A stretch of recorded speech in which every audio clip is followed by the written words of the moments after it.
Most horror stories begin with something obviously wrong, a strange place, a bad feeling, a warning sign people choose to ignore.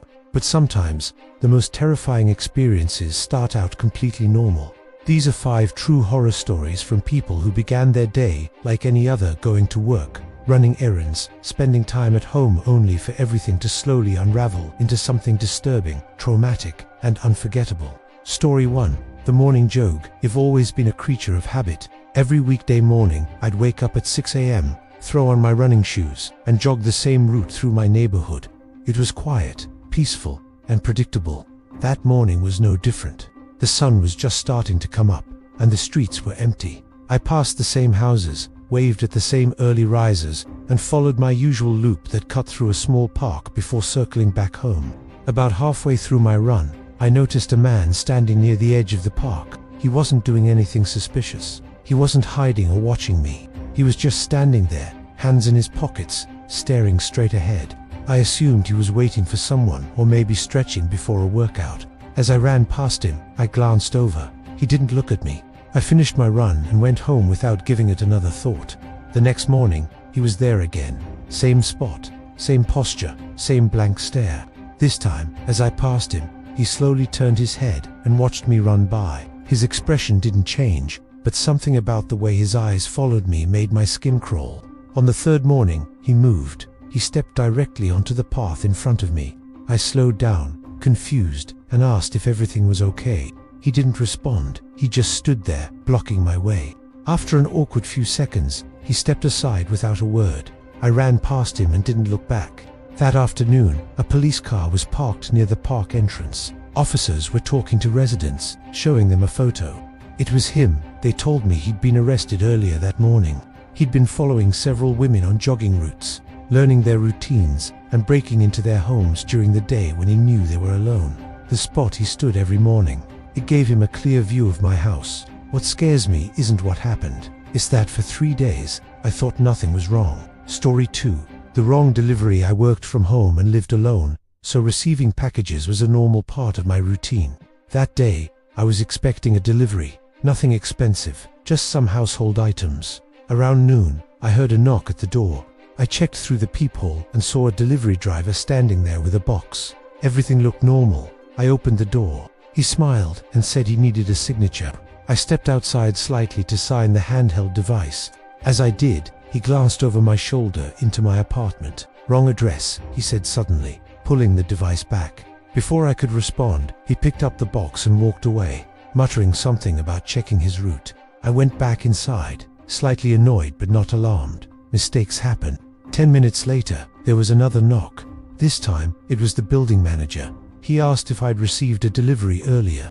When I explained what happened, his expression changed. He told me there was no delivery scheduled for my unit that day. We checked the security footage together. The man at my door was not a delivery driver. He didn't wear a company logo. The truck outside had no markings. And worst of all, after walking away from my door, he didn't leave the building. The footage showed him going down the hallway, stopping at several doors, knocking, and trying the handles. He left only after someone else answered. I spent the rest of the day shaking, replaying how casually I'd opened the door to a stranger. It started as a normal workday. It nearly ended much worse. Story 3. A quiet shift. I worked the early afternoon shift at a small retail store in a suburban shopping center. The day was slow, boring, and uneventful. Around 3 p.m., a woman came in, browsing the aisles. She looked ordinary, mid-30s, casual clothes, friendly enough. She asked me where to find a few items, thanked me, and continued shopping. A few minutes later, she came back to the counter and asked if she could use the restroom. We didn't have a public restroom, so I apologized and told her no. She nodded, smiled, and left the store. That should have been the end of it. An hour later, my manager received a call from the police. They asked if a woman matching her description had been in our store. She had assaulted another customer in a nearby shop and tried to force her into a car. Security footage from our store showed her behavior had been completely normal. No signs of aggression, no red flags. Later that evening, police returned and told us she'd been arrested. In her bag was zip ties, duct tape, and a knife. She'd been visiting stores all day, acting friendly, looking for the right opportunity. I still think about how close I was to being alone with her in the back of the store, and how nothing about that normal afternoon warned me what kind of person she really was. Story 4. The family visit. I took a day off work to help my parents clean out their garage. It was a normal Saturday. We laughed, ordered takeout, and talked about old memories. In the afternoon, my dad went inside to grab drinks, leaving me and my mum outside. That's when a car pulled into the driveway. A man stepped out, smiling, waving like he knew us. He said he was a distant cousin, claimed he'd found our address through family records, and wanted to reconnect. My mum hesitated, but recognized the last name he gave.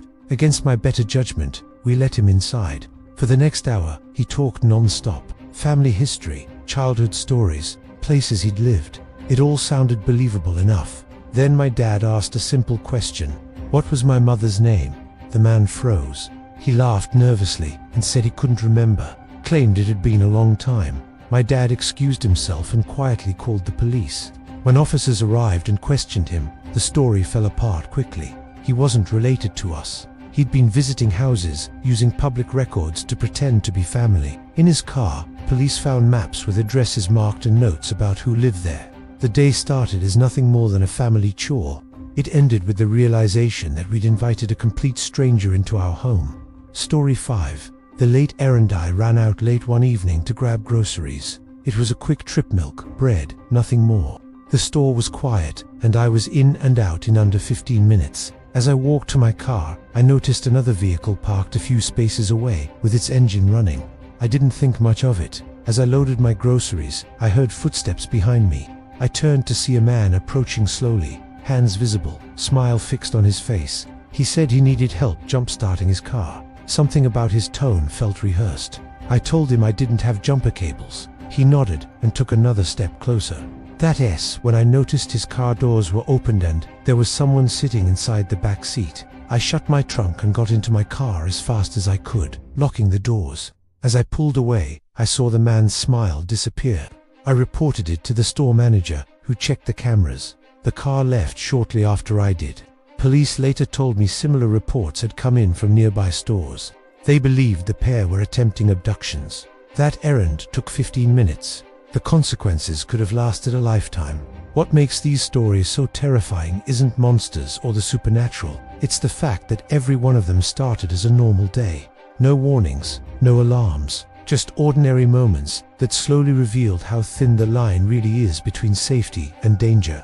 And that's what makes them impossible to forget.